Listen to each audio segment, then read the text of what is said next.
Welcome to Movielover22, the show where we talk about movies because movies are great and deserve to be enjoyed, even when we talk about knockoffs. I'm your host, Steven, but you can call me Steven. Today we're talking about Point Break, The Fast and the Furious, which is a really solid movie.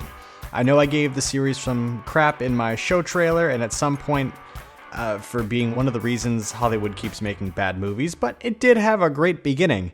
I hadn't seen the first one in a long time, and since there are so many of them, but about 2 years ago, I decided to go back and rewatch it, and even though plenty of things in it are really dated, I had a really good time.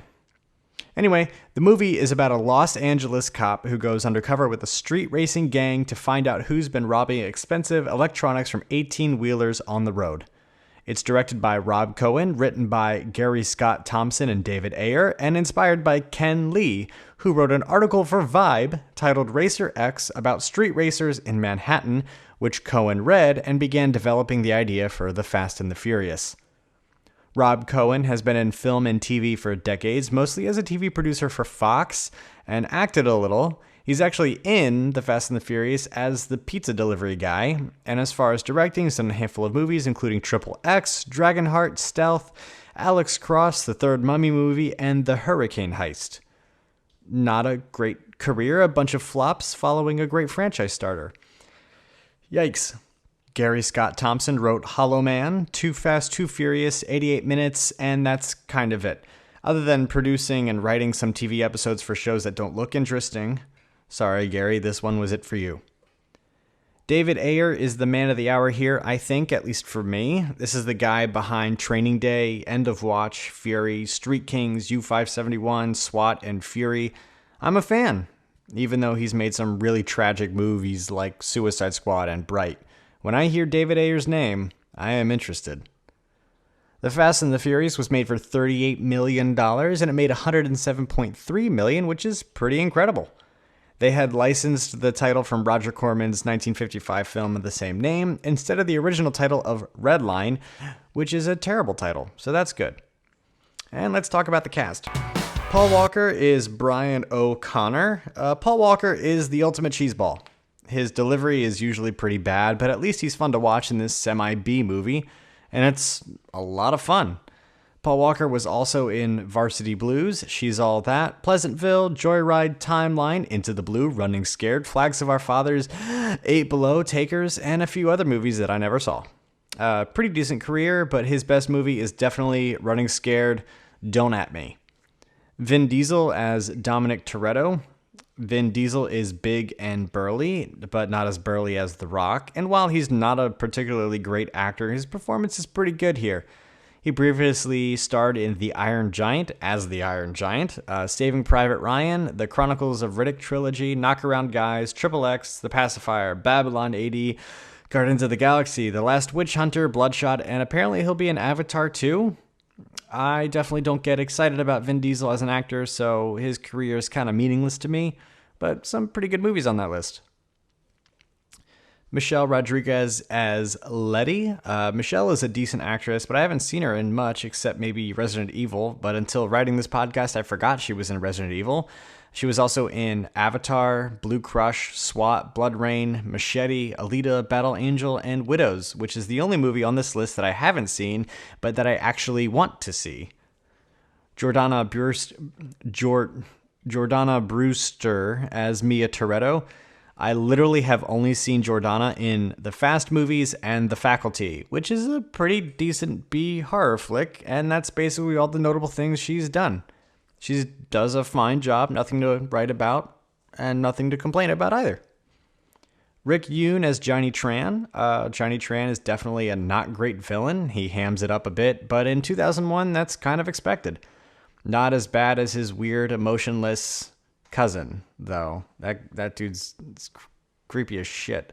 Anyway, Rick Yoon was also in Die Another Day, perhaps the worst modern James Bond movie, and I love James Bond, but that movie's downright terrible. And The Man with the Iron Fists, Olympus Has Fallen, and Alita Battle Angel, and I've only seen The Man with the Iron Fists, and I didn't have a good time. Next, Chad Lindbergh as Jesse. Chad Lindbergh is very good.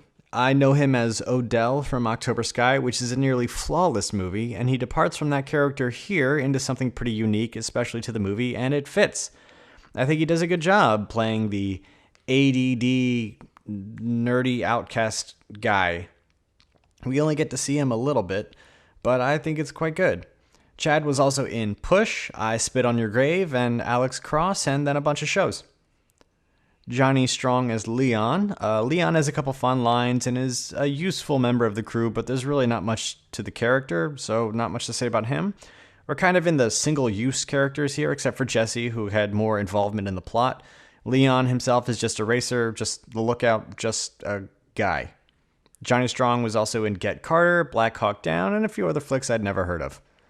Matt Schultz as Vince. Vince, the hothead, has his moments. I like that he's protective over Mia, clearly a love interest that Mia never wanted. And it provides for some kind of fun drama when Mia pokes at Vince in favor of Paul Walker's character, can't remember the name. It's a good time. Matt Schultz was also in Blade 1 and 2, The Transporter, and then he came back and died in Fast 5 to serve as an emotional gut punch, which kind of really didn't work. Ted Levine as Sergeant Tanner. The sergeant is good for some plot points. He doesn't really impact much of the storyline except to serve as Brian's backbone and clear-headedness. We all know Ted Levine as the police captain from Monk, but he was also in Heat, Flubber, who thought we'd mention that movie on this show, Wild Wild West, Evolution, Ali, The Manchurian Candidate, Memoirs of a Geisha, The Hills Have Eyes, American Gangster, The Assassination of Jesse James by the Coward, Robert Ford, Shutter Island, Jurassic World, Fallen Kingdom. That's a solid career, even if it is all over the place. Although I'm sure he makes enough residuals by now to take any movie he wants to. Good for you, Ted. Tom Barry as Agent Bilkins. That's a name for a character. I honestly don't care about Bilkins. He serves to start the clock. The not enough evidence falls into my lap fast enough in the typical crime movie, so let's just talk about his other movies, get on with it.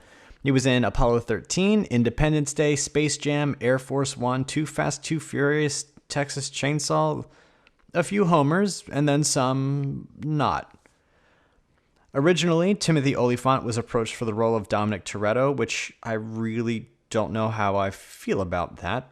I like Timothy Olyphant, but maybe it's just stuck in my head that he's Justified. So and now these are 9 movies in, so it's hard to picture anyone but Vin Diesel as Dominic Toretto. And fun fact, neither Jordana Brewster nor Michelle Rodriguez had driver's licenses prior to filming, so they were actually required to take driving lessons during production. Now, here are some things I enjoyed about the movie. The opening heist actually looks like they were driving. I hate when I'm watching a driving scene and you can clearly tell they're going maybe 20 miles an hour for a 3-second shot. This one actually looks good. It's funny to look back and see the cars that were considered cool looking in 2001, like the decals, bright colors, and logos. They, totally decked them out visually. And then here we are, 2021, and people are just content with putting fake bullet holes on their Ford F-150s. Yeah. I also really enjoyed that girl going up to Ja Rule flirting with him. Actually, you know what? Everything with Ja Rule in it is hilarious, even though you have to wonder why Ja Rule is in the movie in the first place. I can't deny that it's so ridiculous. I love that it's there. And it's wild to me that she calls him the N-word in a Fast and Furious movie. It's kind of shocking and wild, but it's all great, and it might be the most 2001 thing in the whole movie. I laughed out loud that the Japanese driver in the first race was playing Gran Turismo in his car while waiting for the race to start. Whatever. I also really enjoyed the cool 2001 soundtrack, which sounds like discount Limp Bizkit, even though it actually does feature Limp Bizkit's Rollin', which made me burst out laughing and caused me to revisit the hits of Fred Durst's band and had a good time. The soundtrack also features Ja Rule, who's in the movie, like I said, Ashanti, R. Kelly, Funkmaster Flex, Redman, and Method Man, and Fat Joe. Again, what a time to be alive. I also loved when Leon says, "Street closed, pizza boy." It's a really great, really terrible line, and I giggled. Oh my gosh, then there's that moment where Jesse shows Brian the model for the Supra he uses on a floppy disk. That's a throwback. I love the spur-of-the-moment street race between Brian and the Ferrari, and Brian asks what he's got, and the guy driving the Ferrari says, "More than you can afford, pal." Also, that driver is played by the producer Neil Moritz. I really enjoy Paul Walker's laughable and hammy acting. I love Paul Walker, I can't say that enough, but this movie was really not a great one for him as far as his performances. It's pretty terrible. Anyway, I really like how Mia reacts to Brian telling her he's a cop. It's different from how Point Break, the spiritual successor, that scene played out very different in that movie, and I really enjoyed, what lengths it goes to in The Fast and the Furious. I really enjoyed watching the final heist go wrong. I noticed that there's zero music in that entire sequence, and I really like that. That's a great artistic move, letting us experience the chaos and panic without music potentially getting in the way. Dominic yelling at Brian, "You're a cop, you are the cop," is a really good moment for Vin Diesel. He's a good yeller, even though he mumbles a lot in most of these movies.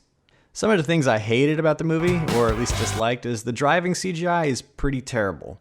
Driving itself is pretty good, but when they all use NOS or whatever, and it's a longer take of the exterior of the car driving, it doesn't look good. It doesn't ruin the movie or anything, but it's definitely not nice to look at. As far as bad CGI goes, it's not as jarring as it could be. And I already mentioned that I really like Paul Walker's hammy acting, but I also really dislike Paul Walker's hammy acting. I love him all the same, but sometimes, if it was me, I think I'd be embarrassed to watch this movie. And there's actually one gripe I do have about the movies that isn't even about the movies themselves, but it's that they're owned and distributed by Universal, and I think they're one of the laziest companies with their releases. Almost all of their packaging is terrible. Their Blu-ray discs are literally all the same, but for different titles and different logos for different movies, and all their menus are the same. Universal 1, Creative Artistry 0. This movie is totally unlike any other in the rest of the series, even its sequel. I mean, this movie is simply non-Ocean's 11 smart guy heist with a twist you couldn't have known about, non-Fast 5 hacking and dropping cars out of planes. It's just adrenaline driving and hijacking. The only hacking you get is Jesse running a background check on Paul Walker's character, which includes Vin Diesel saying the line, "You'll find anything about anybody on the web." Again, 2001, a time to be alive. LOL, what is it with these guys in Coronas? Even Kurt Russell makes a joke about it in one of the later movies. What a strange choice. We're really into cars and Corona beers. It makes me feel like if someone brought Budweiser in, that it'd be a problem. Product placements are weird. The movie is before Paul Walker was a decent actor. He's not terrible all the time, but the worst of all the acting is almost all on his shoulders. Vin Diesel is fun to watch and does a good job, but Paul Walker came into his own and delivered good performances later with movies like Running Scared, which might be his actual best movie. I really like Paul Walker, and his death was a tough celebrity death for me, as the Fast and Furious movies became a pastime for me and one of my best friends who was really into cars and avoided Tokyo Drift like the plague until I made him watch it. You're welcome, Brian. Are we just going to forget about the fact that Dominic and Mia owned a little beachside food stand, like market? We are? Okay. Although, did or didn't Dom's tire get shot out during the final hijacking? It sparked a lot, which I interpreted as the wheel itself grinding on the road, and then he was still driving until his engine block got shot. I mean, it's weird, but maybe I'm wrong, but I'm pretty certain that's what the movie was trying to tell me, and he just kept going. And I wasn't originally going to address this, but it really needs to be addressed. Vin Diesel is weird as fuck. First off, there's this really terrible video of him doing an interview with some poor Brazilian reporter on the most recent XXX movie, and at one point he just stops answering questions and becomes dead set on telling this woman how beautiful she is and how he wants to be with her, all while she's still trying to do her job, and also while Vin Diesel is forgetting he's married with 3 kids. That's awkward.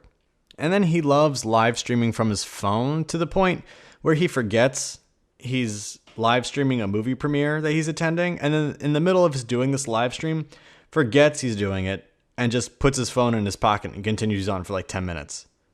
Those are just 2 instances, and I've decided that's all the time I'm willing to spend on it, but it's worth Googling how weird he is, because it's really weird. No matter what, I enjoy the Fast movies and Vin Diesel's mumble growl big man acting. Anyway, because it's the first Fast and Furious movie and they didn't plan on making more of them, it's got to be all by itself and open and honest and original to the best of its ability. It didn't use a silent visual of Brian saying shit as his car gets flipped by a low-riding vehicle being driven by the girlfriend of the villain 5 movies later. Instead, it had Vin Diesel looking at his now iconic Charger RT and admitting he's never driven it because she scares the shit out of me. The movie was mature and grounded in reality where Dominic is still a hothead and willing to do whatever it takes, but it still takes guts because he's just a guy with a temper and a short fuse where he'll beat the hell out of you for offending him or hurting someone in his family. Family and loyalty is everything to Dom, as shown by his actions throughout the entire movie without having to be verbally reminded, like every 9 minutes in the other movies.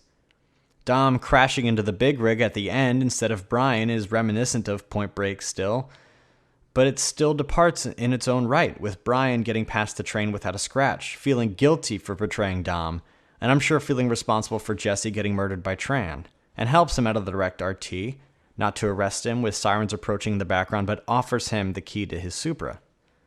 I love this movie, and it's my favorite out of all of them, although Fast 5 is also pretty good, because it's a bunch of amateurs who haven't done it before.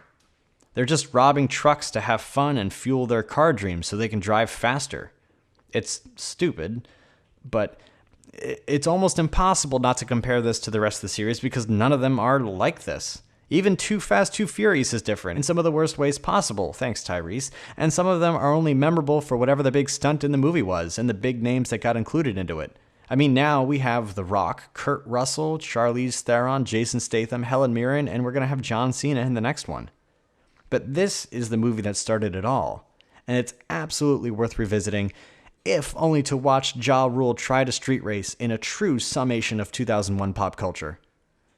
I enjoyed this movie so much that I spent most of the movie watching it instead of writing things down because I forgot I was writing a podcast. I would have to remind myself that I was watching it so I could write this thing. It's a fun action movie. Rob Cohen did a great job, and you should show it to your friends. 7 out of 10, really great, enjoyable flick. Don't forget, you can reply to this podcast with a voice message if you have the Anchor app, or you can send me an email at movielovershow@gmail.com if you want to request a movie be discussed, or hey, even co-host an episode. Either way, you'll probably wind up on the next episode of Movie Lover 22. Thank you.